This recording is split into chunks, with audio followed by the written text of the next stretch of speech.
Buenas tardes a todos. Muchísimas gracias por la asistencia a Viernes con la Ciencia, con Quixote Innovation. Bueno, en primer lugar, que siempre lo olvido, patrocinadores.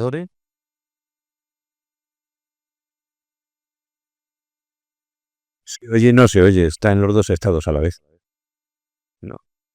Ahí he estado bien. Bueno, pues al Ayuntamiento de Valdepeñas, por supuesto, a Bodegas Salúspide como patrocinador y a Unicoman. Y he dicho que lo presente de una manera sencilla. Ha sido García Rodríguez de Guzmán. Y bueno, él es doctor en informática, catedrático de la universidad. Pero he dicho que lo presente solo como profesor. Así que profesor de la universidad y valdepeñero de pro, con lo cual pues une todos los elementos que nos gustan en Quixote Innovation. Contamos con la presencia de María del Mar, que es la concejala de Bienestar o Servicios Sociales. Bueno, la verdad que es un placer volver a llenar este auditorio de tecnología y de cosas sorprendentes, porque yo también, cada vez que Joaquín me manda, vamos a aprender este viernes, hacer que existan asociaciones como la Ovesio, que siempre va no un paso por delante, sino yo creo que van 5 pasos. Y los premios que estás recibiendo, y aprovecho para darte la enhorabuena aquí públicamente, están confirmando lo que sabes que yo pienso desde que te conozco, que tú, antes de tu tiempo, nosotros vamos más retrospectivo, ¿sabes? Has nacido y haces que el futuro no sea fácil para los que no entendemos lo que algunas veces estamos viviendo, y es tecnología que siempre nos está sorprendiendo. Así que yo no sé de ordenadores cuánticos, espero y estoy segura que me voy a ir con mucha información para analizar en mi mente, y seguro que nos sorprenderéis, como no puede ser de otra manera, como todos los viernes de ciencia nos sorprendéis. Así que enhorabuena también por ser valdepeñero y querer compartir aquí con tus paisanos tu sabiduría y tu saber de estas cosas que muchas veces nos descolocan a los mundanos como yo. Así que gracias y seguro que disfrutaremos mucho.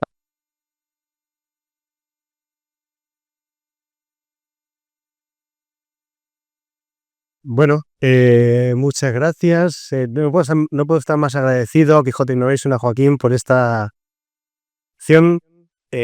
Para mí es un placer, como no, estar aquí en Valdepeñas, en mi pueblo, en mi ciudad natal, muy ilustre ciudad natal. Y la verdad es que me siento un poco nervioso, no emocionado. Se lo comentaba a Joaquín que por mi profesión he tenido que hablar en muchos sitios, ir a muchos lados, por trabajo. Pero estar aquí entre familiares, amigos, antiguos profesores, la verdad es que es una cosa que emociona, ¿no? Y más que compartir mis conocimientos sobre cuántica, yo creo que lo que voy a compartir son mis dudas, ¿no? Porque cuanto más estudio de esto, más creo que menos me entero.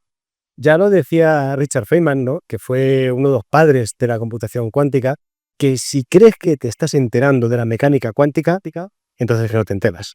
Y si sientes que no tienes ni idea, ahí es cuando te estás enterando. Entonces, yo siempre parto un poco de esta hipótesis cuando voy a explicar algo a alguien, ¿no? de este tema, porque realmente es un mundo muy extraño, es algo que va contra las cosas que entendemos, contra las cosas que practicamos en el día a día. Y por eso muchas veces esto es un acto de fe, el saber que la mecánica cuántica funciona y que los ordenadores cuánticos están funcionando. Quizá no los veamos por la calle todavía, pero ya empiezan a estar. Antes de empezar con la cuántica, con los ordenadores cuánticos, podemos echar una mirada atrás, ¿no? Y recordar un poquito qué era la informática, o mejor dicho, qué es la informática clásica, ¿no? Y he puesto un par de ejemplos, ¿no? Para que veamos cómo cambia la historia. Esto que tenemos aquí, esto tan grande, es el ENIAC. Se dice que fue el primer ordenador, es un cierto, porque hubo otros ordenadores como el Z1 que intervinieron en la Segunda Guerra Mundial, ¿no? Que ayudaron, o la máquina Enigma, ¿no? Que también se pudo entender como una máquina de cómputo. Pero este fue uno de los ordenadores más relevantes, más representativos de la historia de la informática. De hecho, podía resolver 5.000 sumas por segundo o 300 multiplicaciones por segundo. Este ordenador ocupaba una superficie de 176 metros cuadrados. Una barbaridad. tenía más de 17.000 válvulas de vacío. Una barbaridad. ¿Nos parece mucho? Pues no. ¿Por qué luego vino esto? En 2020 no es de los más nuevos, es el SAMI, y este ordenador es capaz de resolver, si no me falla mal la cifra, 200.000 billones de operaciones por segundo. El otro era 5.000. Es decir, cualquiera de nuestros móviles, cualquiera de nuestros relojes, cualquier dispositivo que tengamos electrónico es mucho más potente que ese ordenador que hemos visto antes. Así evoluciona la informática. Pero aún así, nos estamos quedando cortos. Esto empieza a tocar techo. La cuestión es que con lo que tenemos ahora de informática, con los recursos computacionales, con los ordenadores más modernos que tenemos ahora, somos capaces de entender, a lo mejor, ¿nos gusta el café a todos? Bueno, por lo menos lo conocemos. ¿Nos gusta o nos disgusta, no? Pues lo conocemos. Bueno, pues el café tiene cafeína, ¿no? Una molécula que todos conocemos también, pues es una molécula relativamente compleja y de hecho, con los ordenadores más potentes de los que disponemos en la actualidad, apenas podemos entender cómo funciona esa molécula. Si quisiéramos entender otras moléculas un poquito más complicadas, nos harían falta pues un tiempo equivalente al de la edad del universo, y yo por lo menos no tengo ese tiempo para hacer cosas. Eso quiere decir que la informática que tenemos ahora, aunque es verdad que ha evolucionado mucho, que nos facilita muchas cosas, pero para muchos aspectos y muchos retos de la sociedad actual se nos queda correr. Necesitamos dar un paso más. Pero antes de dar un paso hacia adelante, vamos a dar un paso hacia atrás. Y aunque no se vea bien, pero aquí en esta foto tenemos la mayor concentración de materia gris de la historia. Esta foto corresponde a una conferencia, un ciclo de conferencias relativas a la física. Esta concretamente fue en 1927, eran las conferencias Solvay. Y aquí podemos encontrar a personas que nos van a sonar. Einstein, Marie Curie, Schrödinger, Heisenberg, Planck. Aquí, de todos estos, creo que de estos 29 asistentes, salieron 17 premios Nobel. Marie Curie se llevó 2. Y esta gente fue los que empezaron a sentar las bases de la mecánica cuántica, que es la explicación física y matemática de los ordenadores cuánticos. Igual que los ordenadores actuales tienen una explicación física, que es el electromagnetismo, pues los ordenadores cuánticos se basan en la mecánica cuántica. Bueno, esto no lo vamos a ver, pero sí, esto es un pequeño recorrido a lo largo de la historia en el cual, bueno, pues podemos hacer hincapié en algunos hitos, como por ejemplo de Broglie o Schrödinger, Heisenberg, un hecho muy importante que fue la paradoja de PR, que descubrió Einstein, Penrose y Rosser, que hablaba sobre el entrelazamiento. Ahora hablaremos sobre esto. Hubo muchísimos hitos. Bloch, otro científico Bloch, que se le ocurrió cómo dibujar una partícula, cómo entenderla para ver cómo se movía por el espacio, tan importante para luego predecir su comportamiento y utilizarla. Luego también tenemos a Z, que ni siquiera yo lo veo. Y luego también tenemos a un señor que se llamaba Toffoli, que se le ocurrió una forma de manipular partículas de forma conjunta. Y entonces la mecánica cuántica siguió evolucionando como toda ciencia, evoluciona con el tiempo, con los descubrimientos, la investigación, y llegamos a 1982. Y entonces a este señor que hemos visto al principio, un poquito más joven, que se llamaba Richard Feynman, se le ocurrió una pregunta muy interesante. ¿Qué tipo de ordenador nos haría falta para simular fenómenos físicos? Esos fenómenos que no somos capaces de simular mediante un ordenador normal. Y a partir de aquí fue cuando empezó a concebirse la idea de que quizá un ordenador cuántico que estaba basado en partículas, que son elementos físicos, podía ayudarnos precisamente a simular ese tipo de cosas que pasan en la vida real. ¿Vale? Un ejemplo muy sencillo. Todos hemos servido agua en un cazo. Vemos que salen burbujas, se evapora el agua. Pues intentar simular todas las interacciones que hay entre las moléculas de agua en ese cazo hirviendo, no existe ordenador en el mundo actualmente que sea capaz de simular eso. Haría falta un ordenador cuántico que todavía no tenemos, pero es la única forma. Y bueno, y a partir de ese momento empezaron a venir otros señores que pues empezaron a sacar sus propias teorías, sus propios algoritmos, sus aplicaciones ya sobre esa teoría del ordenador cuántico que todavía no existía, ¿no? Que era teórico. Pero a mí me gusta siempre señalar a este señor de aquí, a Shaw. Es un señor científico que en 1994, como muchos científicos, publicó un artículo, ¿no? Un artículo en el que decía, pues utilizando un ordenador cuántico, que ahora mismo no existe, que es teórico, podríamos descomponer un número en sus factores primos, pero además rápido, muy rápido.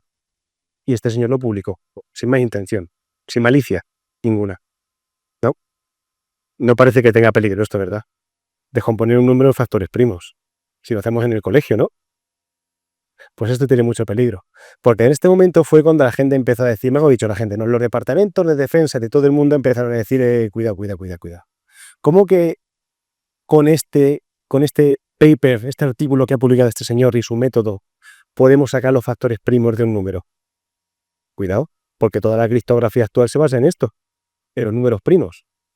Y eso te implicaba que todo lo que había codificado hasta el momento, y que sigue habiendo, todos los mensajes que se intercambian los departamentos de defensa, las agencias militares, y que nadie entiende porque está codificado según sus claves, gracias a este algoritmo se podía descifrar. En este momento no, porque no existe el ordenador capaz de hacerlo, pero existe el método ya. ¿Y eso qué quería decir? Que tan pronto como existiera ese ordenador con esa capacidad, se podrían descifrar todas las comunicaciones entre todos los departamentos de defensa a nivel mundial. Y ahí fue cuando, señores, empezó la carrera por la computación cuántica. Y ahí fue cuando esto pasó de ser algo interesante, pero cosa de académicos y científicos que están muy locos, a señores, cuidado, porque esto tiene una relevancia a nivel mundial e internacional. Y sobre todo a nivel militar. Y bueno, y a mí me encanta también mencionar a que en este camino que sigue la computación cuántica, pues tenemos españoles. De hecho, Juan Ignacio Cirac fue profesor de la Universidad de Castilla-La Mancha. Ahora ya nos lo han robado porque fue uno de los primeros en proponer la arquitectura de lo que sería un procesador cuántico. Un procesador basado en partículas para hacer cálculos cuánticos. Entonces, este señor fue uno de los primeros que empezó a establecer el concepto de arquitectura de computador cuántico. Y ahora mismo pues está trabajando en Francia con premios Nobel y desarrollando su tecnología allí. Tan pronto como se encendió, tan pronto como resaltó, nos lo quitaron de España. Pero bueno, es una cosa que pasa, que sigue pasando y que seguirá pasando más. Vamos a empezar a pensar, ¿no? Lo que es un computador cuántico, ¿no? Seguramente si hemos hecho una búsqueda en Internet, ¿no? Seguramente que en cuanto os apuntasteis a esta charla, o fuisteis a Internet a buscar qué es un ordenador cuántico, qué es y si lo hicisteis, seguramente os salió una imagen parecida a esta, ¿verdad? Una cosa colgando de un techo, ¿no? Como al revés, siempre salen como dorados, ¿no? ¿Es esto un ordenador cuántico? Sí, pero bueno, vamos a investigarlo un poquito. En realidad, un ordenador cuántico, cuando lo encontramos funcionando, es eso de ahí, es ese tubo. El ordenador cuántico está dentro. ¿Y por qué el ordenador cuántico tiene que estar dentro de esos tubos? Pues porque pasa una cosa, que los ordenadores cuánticos trabajan con partículas. Y las partículas tienen la particularidad de ser muy inquietas, de no parar, estar siempre moviéndose, siempre dando vueltas. Entonces, para poder manipularlas y para poder representar información en esas partículas, ¿qué podemos hacer con ellas? Sí. Enfriarlas. Y enfriándolas, conseguimos que se ralenticen y ser capaz de manejarlas. Los ordenadores cuánticos tienen que estar, en la tecnología actual, tienen que estar a una temperatura similar al cero absoluto. Esos son unos menos 273 grados Kelvin, la temperatura que tenemos fuera de la Tierra, más o menos. Muy, muy cercana al cero absoluto. La primera implicación es que esto gasta muchísima energía para mantener esa temperatura. La segunda implicación es que gracias a eso podemos manipular las partículas. ¿Y qué es lo que hay ahí dentro? Pues dentro, ahora ya sí tenemos esa representación que solemos ver de computador cuántico. Pero ese entero no es el computador cuántico. Realmente, la CPU cuántica es esta cosita pequeña que tiene este científico en la mano. Ese cuadradito. Ahí es donde están los qubits. Ahí es donde están las partículas que utilizamos para hacer los cálculos. Eso tan chiquitito. El resto es todo, pues, parte de la infraestructura que se utiliza para refrigerar esa parte tan pequeñita. Y cuando hablamos de un ordenador cuántico también solemos pensar pero entonces esto tendrá su pantalla, tendrá su teclado, tendrá su... No, de momento no, estamos en los inicios, todavía estamos en los inicios.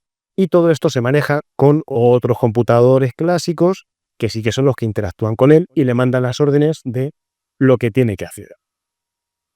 Ahora mismo estamos inmersos en una carrera, pero una carrera letal entre compañías, industria, universidades, por construir el ordenador cuántico más rápido y potente. Como decíamos, el que llegue a ese nivel de potencia para ser capaz de descifrar mensajes puede empezar a hacer muchas cosas, además de descifrar mensajes.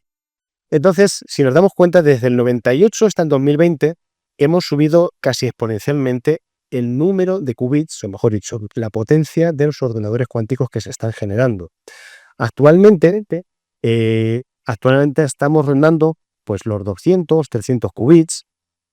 Hay veces que vemos en las noticias, se ha superado la supremacía cuántica. Seguramente a lo mejor hemos visto algún titular muy llamativo, ¿no? Y además esto suena como muy rimbombante, la supremacía cuántica. La supremacía cuántica es un término que suena muy fuerte, ¿no? Que básicamente es el punto en el que un ordenador cuántico es más potente que el más potente de los ordenadores clásicos. Ese punto todavía no hemos llegado. Estamos en ello. Pero lo que sí es verdad es que ya se han hecho algunos experimentos en los que un ordenador cuántico de los actuales es capaz de resolver en 200 segundos cálculos que un ordenador clásico, que el más potente de los ordenadores clásicos, tardaría 10.000 años.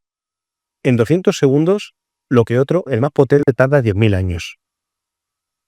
La potencia está más que demostrada. Esto no quiere decir que el cálculo con el que se ha hecho este experimento sea útil, es simplemente un cálculo para ver la potencia de cálculo, pero no quiere decir que sea un cálculo útil, relevante ni nada, es simplemente para demostrar cómo el ordenador cuántico sí que promete ser mucho más veloz que el otro. IBM prometía llegar en 2023 a los 1000 qubits y bueno, esto es relativo. No termina de ser cierto porque no son 1000 qubits reales y porque aunque se generara ese procesador de 1000 qubits, hay que tener mucho cuidado. Porque una cosa es que lo hagas, otra cosa es que seas capaz de manejarlo, que es una cosa muy distinta. Porque no olvidemos que un computador cuántico está atado a las leyes físicas de la mecánica cuántica. Y la mecánica cuántica dice que las partículas pierden energía, que por culpa de la decoherencia, que se puede deber a los ruidos ambientales o térmicos, pues esas partículas pierden información. Por lo tanto, realmente no es tan importante el número de qubits o la potencia que tenga un procesador, sino que seamos capaces de manejarla. Y de hecho, actualmente, bueno, esta es la previsión que hice de IBM, la vamos a pasar porque no se ve muy bien.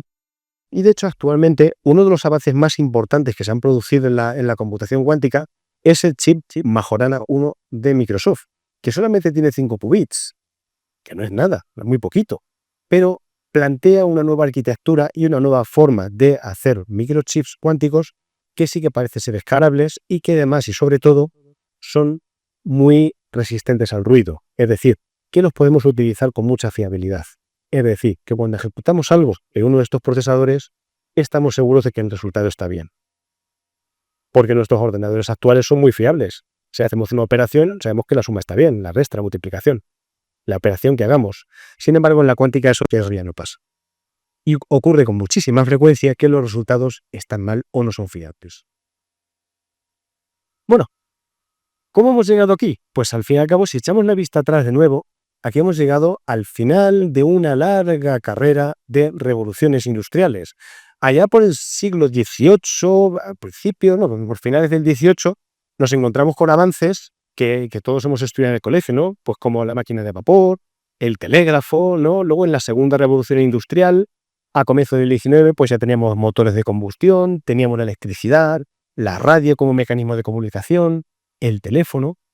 En la tercera revolución industrial, esta ya fue más caracterizada por la información, la era de la información, y estamos hablando de la informática, redes sociales, red de comunicación, Internet de las cosas, el Big Data que tanto se oye hoy en día, que hay mucho trabajo en eso, del Big Data, ¿no?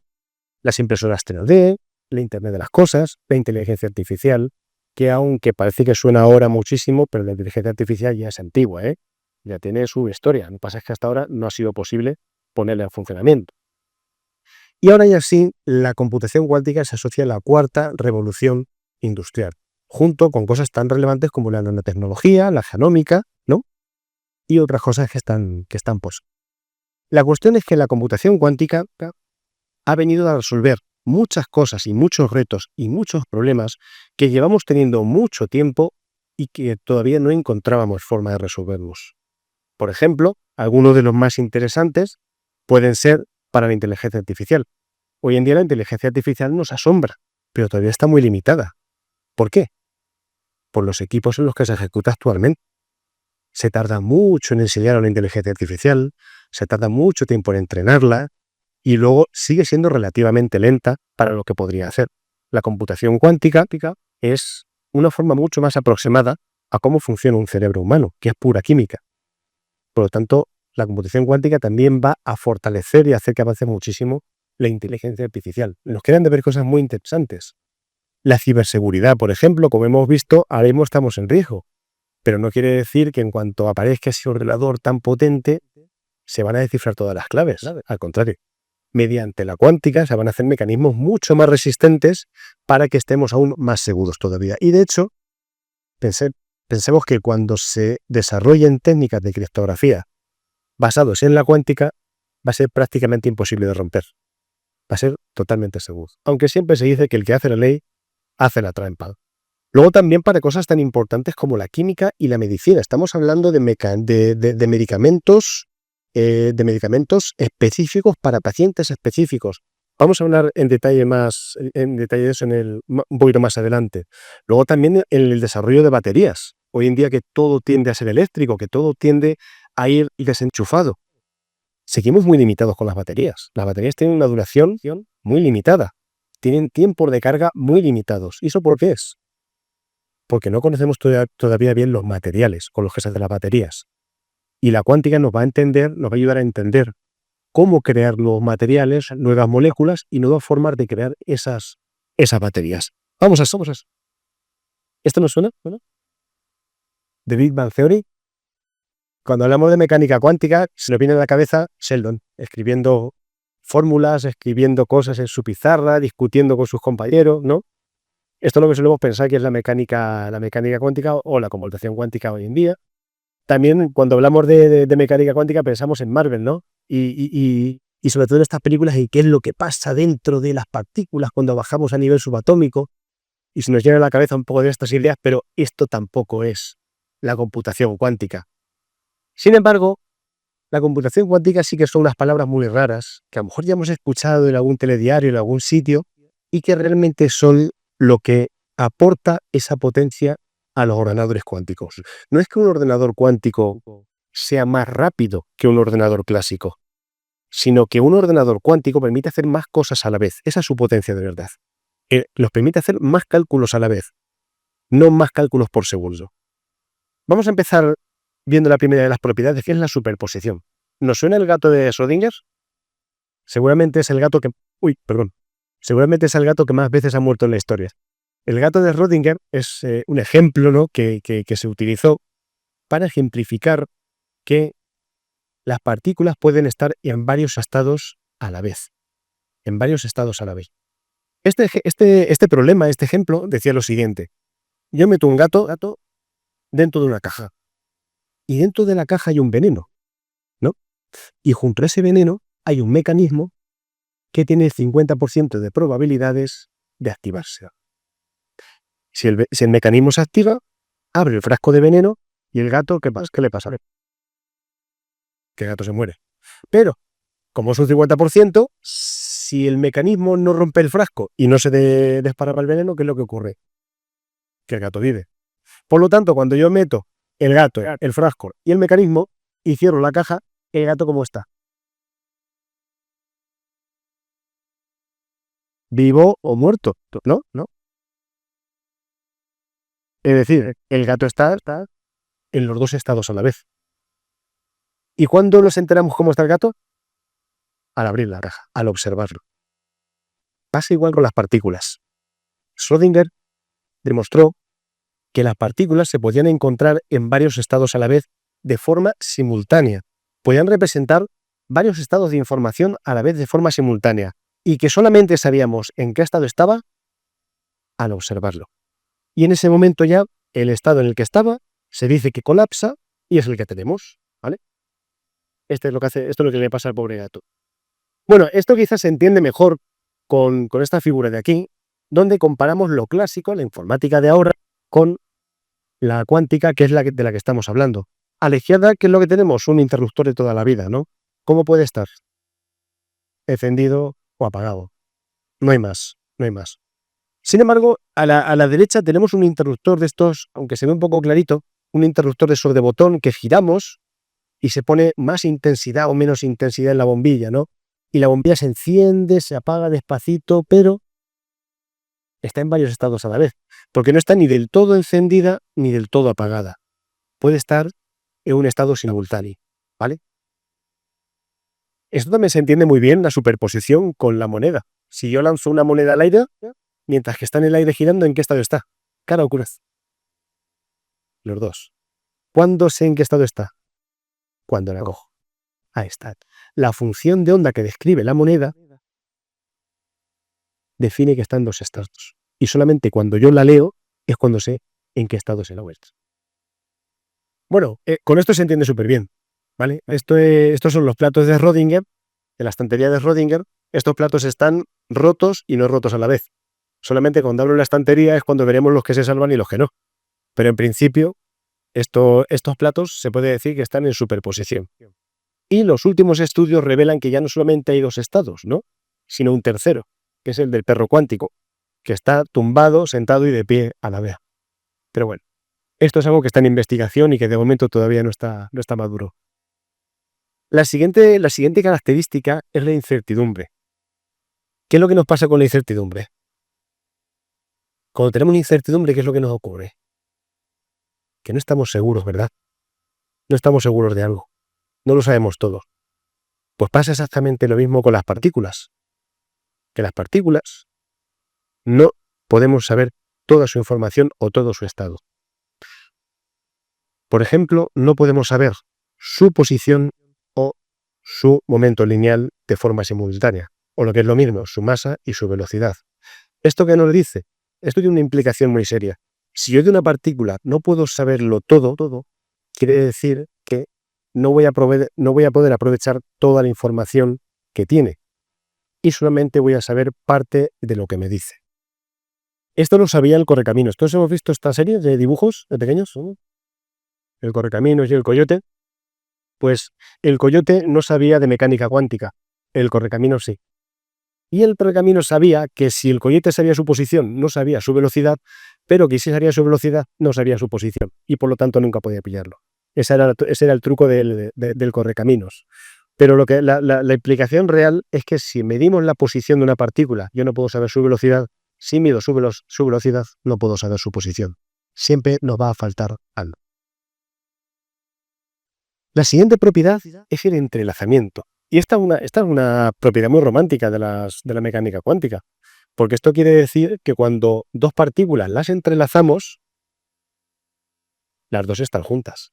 Y da igual la distancia que las separe, porque lo que le pase a la una, lo siente a la otra. Por eso digo que esta es la propiedad romántica de la mecánica cuántica.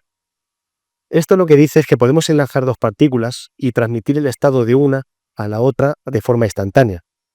Y esto de que se haga de forma instantánea a Einstein no le gustaba, porque decía que eso estaba en contra de las leyes de la física, que nada podía ir más rápido que la velocidad de la luz. Y entonces, de hecho, Einstein se reía públicamente de este efecto y le llamaba el spooky effect, el efecto fantasmagórico, ¿no? Y decir, algo habrá cuando se transmite la información tan rápido. Entonces, el entrelazamiento también es una de las propiedades muy, muy importantes que da su potencia a la computación cuántica. De hecho, el entrelazamiento, eso de que dos partículas se pueden entrelazar, separar, y que una de ellas acuse el efecto de cambio de la otra, sea cual sea la distancia, se demostró en 2017 por un equipo de investigadores chinos que entrelazaron dos partículas y una de ellas la llevaron a un satélite a 1200 kilómetros de la Tierra. Y consiguieron probar que efectivamente un cambio de estado en una se reflejaba en la otra. Es decir, es un efecto real que funciona y que tiene su explicación física y matemática. que es muy difícil de entender, que yo personalmente hasta ahí no llego, pero que es una cosa que funciona. Claro, cuando pensamos en eso, ya se nos viene a la cabeza la teleportación, ¿no? Eso que hemos visto en tantas películas. Y diremos, ¿en algún momento conseguiremos que haya teleportación de personas de un sitio a otro? ¿O de cosas? A mí personalmente no me hace gracia. Porque lo que dice la mecánica cuántica es que para leer el estado de algo y poder transmitirlo a otro sitio, hay que destruir la partícula inicial. Y aunque a mí me transporten a otro sitio y me repliquen en otro sitio, no me hace gracia que me destruyan aquí. O sea, a mí personalmente eso no es una cosa que me hace especial ilusión.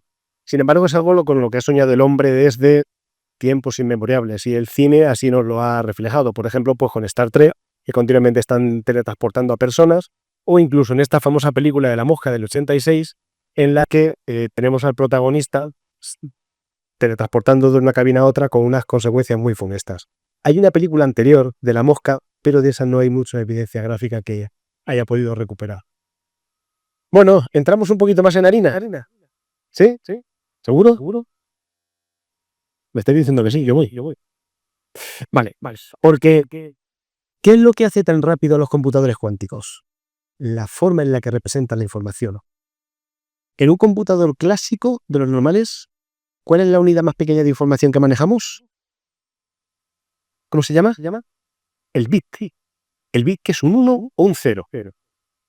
Por analogía, en los computadores cuánticos, la unidad mínima de información se llama qubit, de quantum bit. Y tiene una particularidad muy interesante. Mientras que un bit clásico, de lo de los ordenadores de todos los días, nuestros relojes, los móviles, solamente me representa un valor a la vez, un 1 o un 0, pero un qubit sigue, como es obediente a las leyes de la física, puede representar varios valores o varios estados de forma simultánea, un 0 y un 1 a la vez. Y ahí es donde está la potencia de la computación cuántica, porque podemos representar varias cosas a la vez y trabajar con varias cosas de forma simultánea. Vamos a jugar un poquito, ¿vale? Ahora yo voy a descansar y vais a pensar en esto, ¿vale? Y vosotros. Bueno, el sistema binario lo conocemos, o vamos a aprenderlo un poquito. El sistema decimal sí, ¿no? 0, 1, 2, 3, 4, hasta 9, ¿no? Tenemos 9 dígitos y con eso componemos todos los números. Pues los ordenadores clásicos trabajan solamente con unos y con ceros, ¿no? Entonces, en el lenguaje binario, que es el que utilizan los ordenadores clásicos, un 0 se representa con un 0, un 1 se representa con un 1, y un 2, ¿con qué se representa? ¿Cómo representamos un 2 en un ordenador clásico? ¿Cómo? ¿Un? 1, 1, 1, 0, ¿verdad? Ahí está. 1, 0, perfecto. ¿Y un 3? 1, 1. Fenómeno. ¿Y un 4? 1, 0, 2. Pero esto no sabéis, ¿sí? ¿A quién habéis traído aquí hoy invitados? Madre mía, qué velocidad, ¿verdad? ¿Y el 5? Ahí estamos. Perfecto. Ya entendemos cómo funciona el sistema binario. Así cuentan los ordenadores clásicos. Perfecto. Muy bien. Pues en la computación clásica nosotros tenemos bits y tenemos registros de bits, ¿no? Si tenemos un bit, aquí podremos representar un 0 o un 1, ¿no? Si yo tengo 2 bits, ¿qué podría representar? Exactamente. Puede representar, pero solamente uno. 0, 0, 1, 0, 0, 0, 1, 1, 0 o 1, 1. Solamente un valor, cuidado. En el caso de un registro de 3 bits, puede representar 0, 0, 0, 0, 0, 1, ¿verdad? Es decir, 8 posibilidades, 2 al cubo. Y si tuviera 4, 2 a la 4 serían 16. 16 posibles valores que irían desde el 0, 0, 0 hasta el 1, 1, 1. Pero solo una de estas. En la clásica. Vamos a ver la cuántica. Solamente uno de los dos a la gana. Si nos vamos a la cuántica, ¿no? Aquí ahora tenemos los qubits, ¿no? Que son partículas. ¿No? Hay distintas tecnologías, son partículas, ¿vale? Y en una partícula podremos representar un 0 y un 1 de forma simultánea mientras no los miremos. En el momento en el que los miremos, es un 0 o es un 1. Pero de momento, mientras que no miremos, eso está trabajando y trabaja con toda la... Si tuviéramos un registro de 2 qubits, ¿qué podríamos representar? Las 4 posibilidades.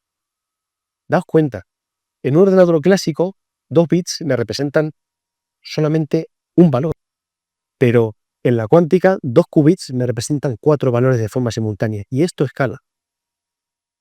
Con 3 qubits, 8 valores de forma simultánea. Con 4 qubits, 16 valores de forma simultánea.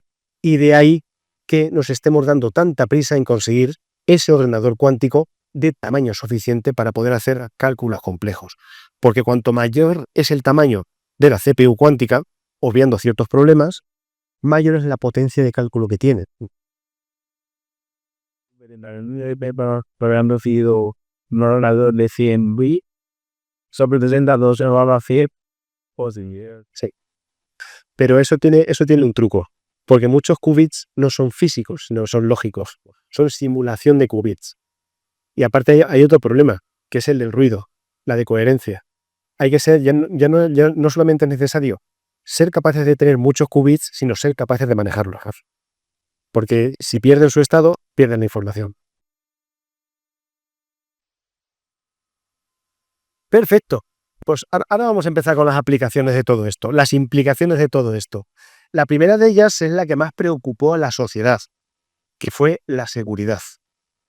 Normalmente, los avances tecnológicos que hemos tenido en la sociedad, los más importantes, los más potentes, por ejemplo, la informática lo fue así, vino de la mano de los departamentos de defensa, de los intereses militares, de los intereses que, al fin y al cabo, pues, van rigiendo el mundo.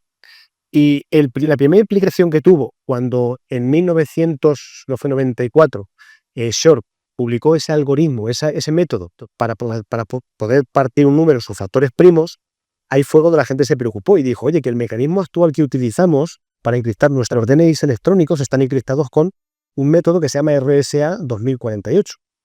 Utiliza 2048 bits para crear una clave única nuestra con la cual nosotros podemos encriptar nuestra información. Y con la cual nuestra información está encriptada en nuestro DNI. Y con la cual se encriptan los mensajes que se intercambian a nivel mundial. WhatsApp, por ejemplo. WhatsApp, cuando dice, fulanito ha cambiado su código de encriptación, eso es porque nos asegura que nuestros mensajes de WhatsApp no los puede leer nadie. Cuando salen de nuestro móvil, ya salen encriptados, totalmente secretos. Pero claro, con esto se complica la cosa. Básicamente, el RSA es un método, ya tiene sus años, es un método tradicional, que en lo que se basa es en 2 números. Así, resumiéndolo muchísimo, se basa en 2 números, una clave pública y una clave privada. La clave pública, yo se la mando a alguien para decirle, oye, encripta un mensaje y me lo mandas.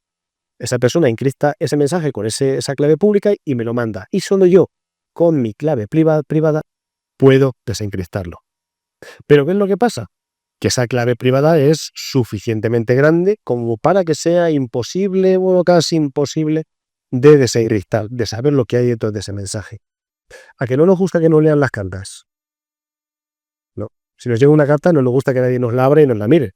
Pues eso es lo que pasa con los mensajes en Internet, que a nadie nos gusta que nos miren los mensajes. Y más aún si estamos hablando de secretos nacionales o una empresa que tenga encriptados sus proyectos, sus planes estratégicos de futuro. A nadie nos gusta eso, ¿no? Entonces, ¿qué es lo que ocurre? Pues que en el RSA se utiliza una longitud de clave de 617 números en formato decimal. Si estamos hablando de bits, estamos hablando de una clave que tiene 2048 bits de longitud. Eso me representa un número enorme, un factor enorme, que ese es prácticamente imposible con la tecnología actual de descubrir. Es decir, actualmente estamos seguros cuando transmitimos información. Podemos estar tranquilos. El problema viene con la implicación de lo que se le ocurrió a este señor. Que ese método que inventó no era otra cosa que un algoritmo que tiene este aspecto, ¿vale? Esto que vemos aquí, este diagrama, es un circuito cuántico, o lo que es lo mismo, un programa escrito para un ordenador cuántico que tiene ese aspecto.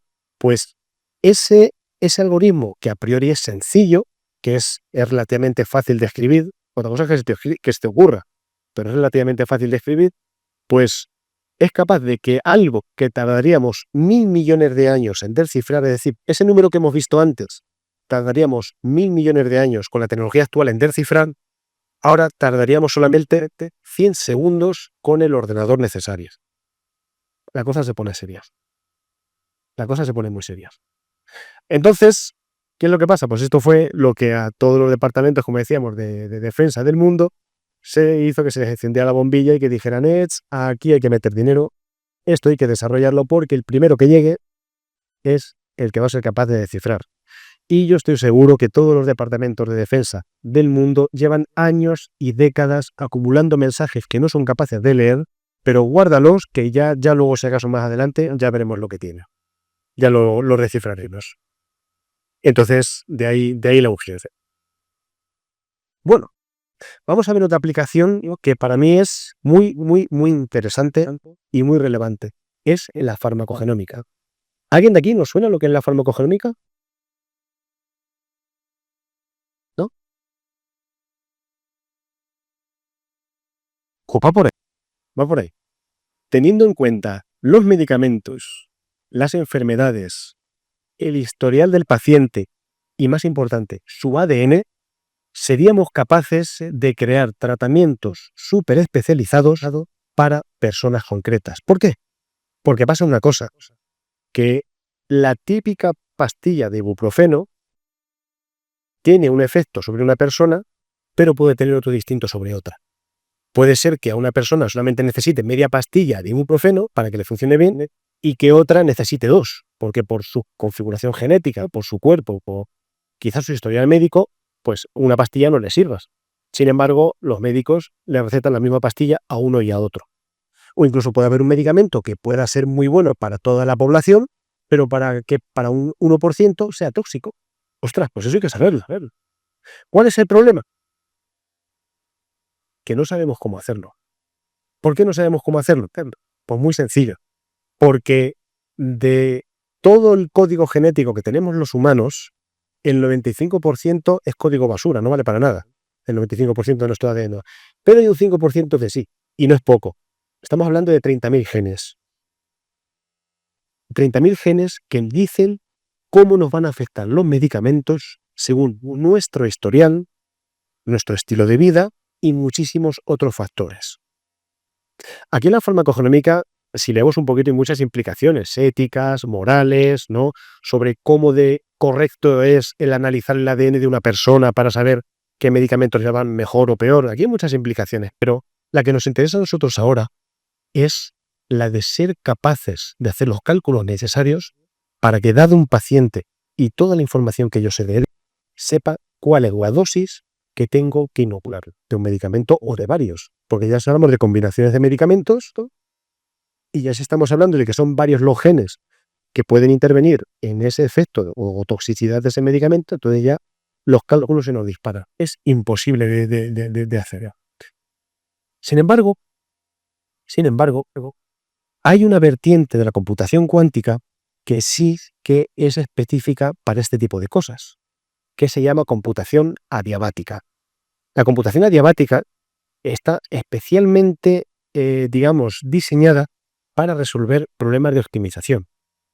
O lo que es lo mismo, esto que tenemos aquí, buscar soluciones muy, muy buenas cuando puede haber otras soluciones que también son válidas. Porque a todos nos sirve el ibuprofeno, ¿no? A todos nos sirve, salvo que haya una alergia, pero estamos buscando la solución buena. ¿A qué persona le hace falta 2 pastillas? ¿A cuál media? ¿A cuál ninguna? ¿O a cuál le hace falta un tercio junto con otro tercio de esta otra pastilla? Para que sea perfecto para las personas. Son problemas de optimización. Y eso se resuelve mediante este tipo de computadores adiabáticos, que nos permiten formular problemas de optimización para poder saber la mejor solución a un problema dado. Esto es complicado de entender, ¿verdad? Un poquito raro. Problemas de optimización. ¿Sabemos lo que es optimizar? ¿Sí? Sacar el mayor partido. Perfecto, me encanta esa definición. Sacar el mayor partido a lo que tenemos. ¿Cómo vamos de tiempo? Muy bien. Yo por deformación profesional, si me pongo a chapar es que no paro. O sea, a mí Bueno, si de repente miro y no hay nadie, digo, exactamente, esto es una charla de cuántica. Pues vamos a jugar un poquito, ¿vale? Os voy a proponer un juego en el que vamos a pensar todos un poco. Os voy a poner un problema. Hala. Como a veces digo en clase, por favor, sacar una hoja en blanco y un boli. Esa es la mejor forma de recuperar la atención de los alumnos. Cuando dices sacar hoja en blanco y boli, todo el mundo ya se pone otra vez atento. No, no hace falta. Pero sí os voy a poner en problema para que entendáis lo que es optimizar, ¿vale? Mira, os voy a leer un enunciado. Vas a hacer una excursión de senderismo y solamente puedes llevar una mochila que soporta 15 kilos, ¿vale? Tienes disponibles los siguientes 10 objetos, ¿no? Cada uno con un peso y una utilidad o un valor que te aporta ese objeto, ¿no? Y que representa la utilidad de ese objeto para tu excursión. Solo puedes llevar como máximo uno de cada tipo de objeto. La restricción es que no podemos superar los 15 kilos. No podemos superar los 15 kilos que pesa la mochila. Y los objetos que tenemos son estos que tenemos aquí. Una botella de agua que pesa 3 kilos y tiene un valor de 8, ¿vale? Un bocadillo que pesa 2 kilos, menudo bocadillo, y que tiene un valor de 6. Una linterna que pesa 1 kilo y tiene un valor de 4. Y así pues tenemos el mapa, el chubasquero, la cámara fotográfica, un kit de primeros auxilios, brújula, cargador solar y un libro pequeñito, ¿vale? Y ahora yo os pregunto, ¿qué os lleváis? ¿Qué os lleváis?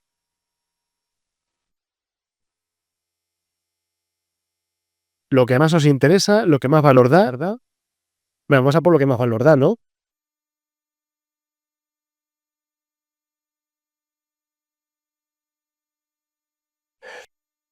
Hasta sin que excedamos los 15 kilos, lo que más valor nos dé. Pero aquí hay muchas soluciones, ¿no? Y algunas no serán las óptimas, pero serán buenas, ¿no? Porque a alguien que no le guste la cámara, la fotografía, no va a echar la cámara, aunque la cámara sea muy buena, ¿no? Es que fijaos, es que la cámara tiene un valor de 9 puntos. O sea, es que es lo que más vale. Pero si a alguien no le gusta la fotografía, pues preferiría el bocadillo, ¿no? O el libro. Y empieza a haber restricciones de aquí. Oye, a mí es que no me gusta la fotografía. Pues yo es que estoy a dieta, no quiero el bocadillo. A mí me gusta leer en el campo, quiero echar mi libro. Vamos a liarla, ¿no? La cuestión es que este es un problema muy sencillo. Tenemos solamente una restricción, que es el peso de la mochila. Tenemos solamente un objetivo, que es sacar el mayor valor posible. Y tenemos solamente 10 objetos. Si es que no tenemos más. Y fijaos las vueltas que le estamos dando. Hay varias soluciones, ¿no? Aquí, por ejemplo, hay 3. La mejor solución es la segunda, en la que yo pongo la cámara, el bocadillo, la linterna, el kit de medicinas, el cargador solar, brújula y mapa. Pero como os decía, y si a mí no me gusta la fotografía, no tengo por qué echarla. Son restricciones que yo tengo, ¿no? Pues imaginaos además si incluso puedo decir, bueno, y puedo echar medio bocadillo. En lugar de uno entero, echo medio. Ya se empieza a complicar. Es que si mi compañero lleva el kit de medicinas, no lo he hecho yo. Yo juego con otra cosa. Ya empezamos a meter restricciones. Es que si este y este llevan agua, ¿para qué voy a echar yo también? Ya llevamos mucha. Ya tenemos más restricciones. O sea, esto es un problema sencillo, lo podemos complicar muchísimo más. Pues, ¿cuánto más se complica si estamos hablando de que para un paciente tenemos que jugar con sus 30.000 genes, con su historial médico, con todos los medicamentos posibles y con todos los efectos que puede tener sobre ese paciente? Se complica bastante para saber cuál es la dosis perfecta de acuerdo a su enfermedad. Por eso, para ello, la cuántica ya se presenta, yo les diré por qué se presenta como una solución a este tipo de problemas. La forma en la que se utiliza la computación adiabática es mediante unos formalismos matemáticos que se llaman hamiltonianos. El hamiltoniano es una fórmula que nos permite decir mis restricciones y lo que yo quiero maximizar. Básicamente nos dice eso. ¿Cuál es mi restricción, mi objetivo y las cosas con las que yo juego? Entonces esto nos permite modelar unas ecuaciones preciosas en las cuales pues tenemos en cuenta todos esos elementos que forman parte de la medicación de una persona. Y eso es lo que efectivamente nos permite sacar esos tratamientos a medida. Parece ciencia ficción, ¿verdad? Pues es algo que ya está aterrizando. De hecho, el año pasado terminamos un proyecto, yo estoy involucrado con la que está abajo, en un proyecto que precisamente se llamaba QSalud, Quantum Salud, y que trataba sobre la farmacogenómica y que estaba pensado, ¿no?, para diseñar mecanismos basados en computación cuántica mediante los cuales ser capaces de entender cómo funcionan ciertos genes con respecto a ciertos medicamentos y poder empezar a hacer esas sugerencias y esas optimizaciones. No para los 30.000 genes, no para todos los medicamentos existentes, pero sí para un buen conjunto de ellos. Es decir, estamos empezando por algo. Y esto es real, esto funciona ya, esto ya existe. Y el médico, el experto que estaba involucrado en el proyecto, nos contó que estaban ya en trámites para que este tipo de análisis pudieran incorporarse en la sanidad pública. No sabían muy bien cuándo, ni los conteos en los que se podría justificar, pero ya estaban detrás de incorporar en la sanidad pública. Es decir, estas cosas ya están aterrizando, la cuántica está aterrizando, porque aterrizaba con la parte de seguridad que decíamos antes, y con esto ya está llegando a la sociedad. ¿Qué más cosas, qué más aplicaciones podemos encontrar en la cuántica? Pues por ejemplo, para la asignación de nuevos materiales. No conocemos todos los materiales que existen y son muy necesarios. Por ejemplo, ser capaces de entender cómo crear nuevas moléculas para cosas muy específicas. Ejemplo, ¿qué decíamos antes? Las baterías. Las baterías todavía son muy limitadas. Su carga, su capacidad, la velocidad a la que somos capaces de cargarlo, ¿no? Muchas personas, a mí primero, por ejemplo, me tira para atrás el hecho de un coche eléctrico por lo que tardo en cargarlo en una gasolinera. No tengo esa paciencia todavía. Pero es algo lo que está en marcha. Ya están apareciendo avances sobre nuevos materiales que permiten hacer cargas mucho más rápidas. Nuevos materiales. Y muchas veces no es fácil identificar y crear esos nuevos materiales.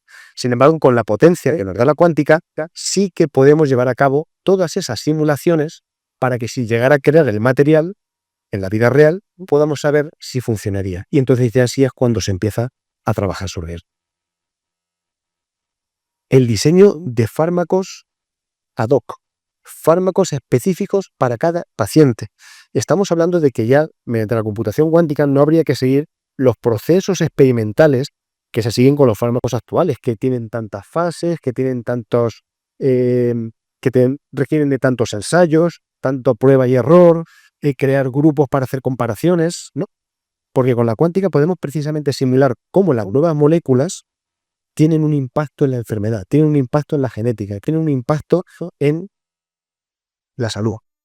Y de esa forma avanzar mucho más rápido en cómo se desarrollan y se diseñan esos medicamentos, ya no solamente a nivel general, sino para personas concretas.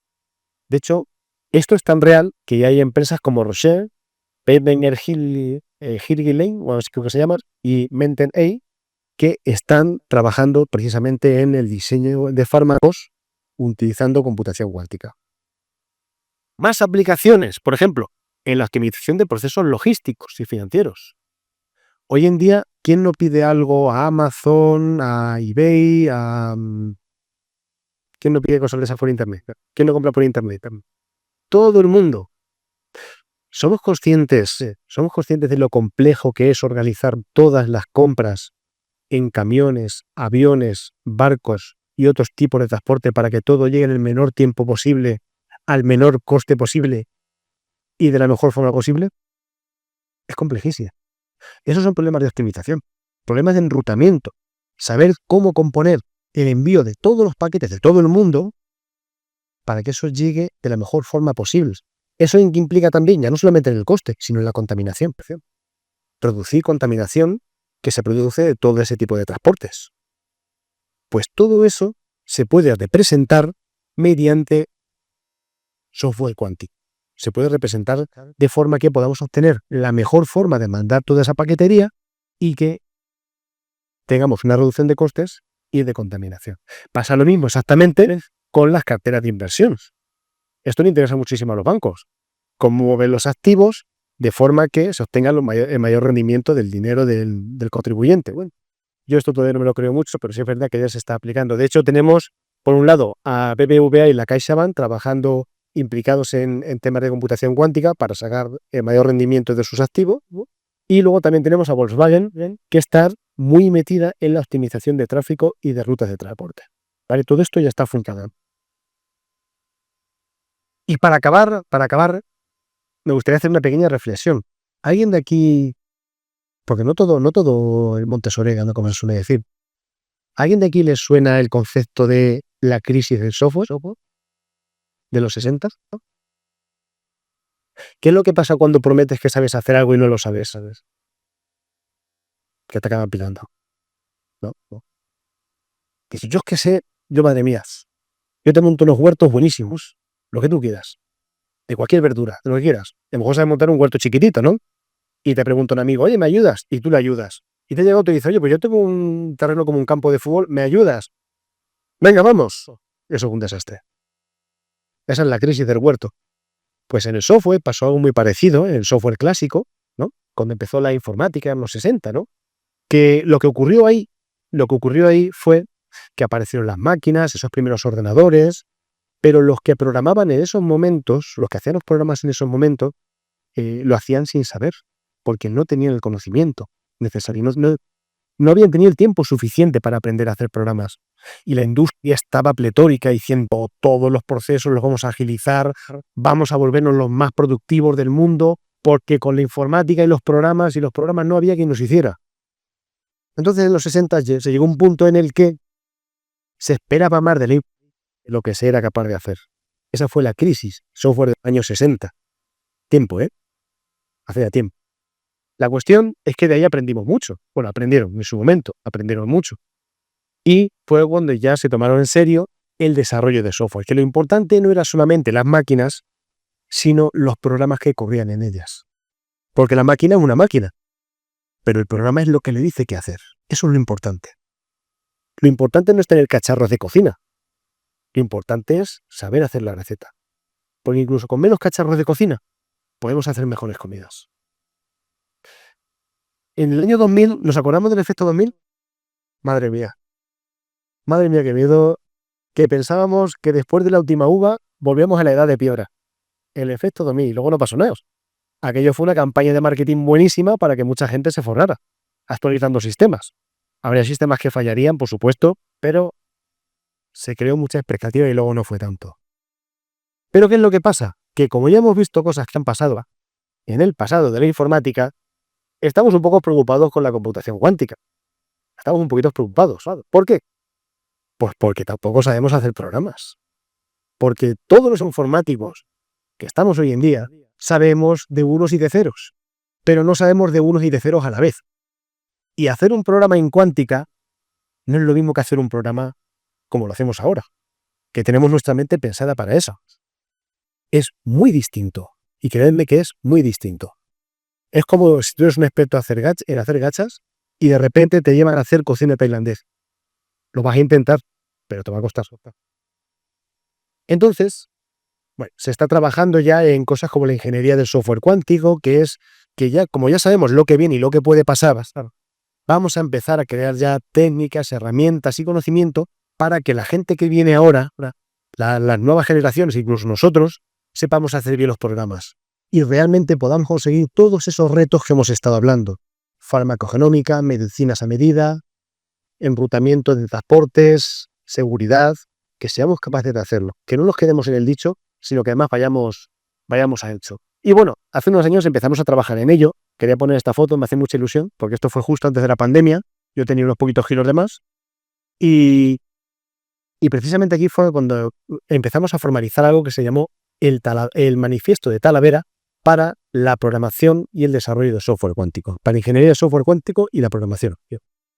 Y fue una compilación de buenas intenciones y principios que habíamos que seguir en los siguientes años para asegurar que el desarrollo de software cuántico y con ello la computación cuántica no iban a caer en el olvido y no iban a quedar como una promesa, sino como una realidad, ¿vale? Y ahora viene una pregunta que todo el mundo, yo sé que os estáis haciendo todos. Entonces, en lo clásico, los ordenadores actuales ya hay que tirarlos. Esto ya no va. ¿Ya todos vamos a tener un ordenador cuántico en casa? ¿Que en unos años? No. La respuesta es no. No vamos a tirar nada de lo que tenemos. Va a coexistir, tío. Porque los computadores cuánticos no van a servir para que abramos nuestro Windows o nuestro Linux o el WhatsApp o naveguemos por Internet. La computación cuántica está pensada para otro tipo de cálculos, para otro tipo de servicios. Y lo más probable es que de aquí a unos años, todos los que estamos aquí estamos utilizando computación cuántica sin saberla. Pero como clientes, a través de nuestro móvil o de nuestro ordenador, haremos operaciones, haremos cosas que solamente se van a poder resolver en computadores cuánticos que van a estar en algún sitio. No nos hace falta saberlo. Igual que la nube. Hoy en día todos utilizamos la nube para guardar fotos, para guardar información, archivos. ¿Sabemos dónde está la nube? En el fondo esos son ordenadores que están en algún lado, no lo sabemos, pero lo utilizamos. En unos años va a pasar igual. Todos vamos a utilizar la cuántica, como usuarios, directos o indirectos, pero todos la vamos a utilizar. Y también hay que tener cuidado con lo que no es la cuántica, porque ya venden móviles cuánticos, que dicen, móviles que incorporan la tecnología cuántica. Es una sesión. Algo cuántico tendrán, pero no es un ordenador cuántico. Y bueno, ya cerrando simplemente, un poco por ir cerrando el asunto, que sepamos que la computación cuántica es algo, una tecnología que no nos imaginamos tuviera el impacto que va a tener. No somos capaces de entenderlo ni de preverlo, porque con la computación cuántica vamos a romper barreras de conocimiento que hasta ahora son prácticamente inimaginables. Vamos a poder resolver problemas que todavía no sabemos que tenemos. Por eso es tan importante que le pongamos esta atención y debemos confiar en ella, porque precisamente la computación cuántica se basa en la mecánica cuántica, que es posiblemente una de las teorías más probadas a lo largo de la historia.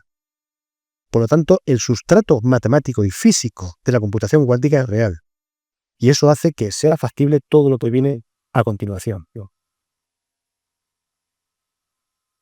Porque es necesaria, porque los retos a los que nos enfrentamos, como hemos visto hasta ahora, no son resolubles con la tecnología que tenemos ahora. Ese ejemplo que decíamos de hervir un poquito de agua en un cazo, no somos capaces de simularlo. Cuanto más cosas más complejas como los medicamentos, como la seguridad, las comunicaciones, como tantas otras cosas que todavía no sabemos qué vamos a poder hacer. Y bueno, y por último, y ahora ya sí finalizando, por mucho que nos parezca que la computación cuántica es un sueño que viene en el futuro, que es algo que tiene que llegar, la computación cuántica está aquí. Y de hecho el universo es un enorme computador cuántico que está continuamente resolviendo problemas y resolviendo cálculos en base a partículas. No olvidemos eso. ¿Vale? Existe mucha inversión a nivel mundial. En total, pues más de 44 billones de dólares se están moviendo a nivel mundial para desarrollar y promover la computación cuántica. España solamente tiene 60 millones de euros. No están poniéndole mucha atención, por desgracia.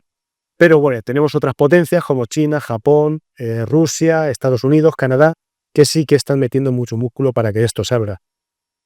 Bueno, lo estamos intentando en España por lo menos, pero nos falta todavía un poquito de ímpetu con este tema, porque si no nos quedamos a la cola.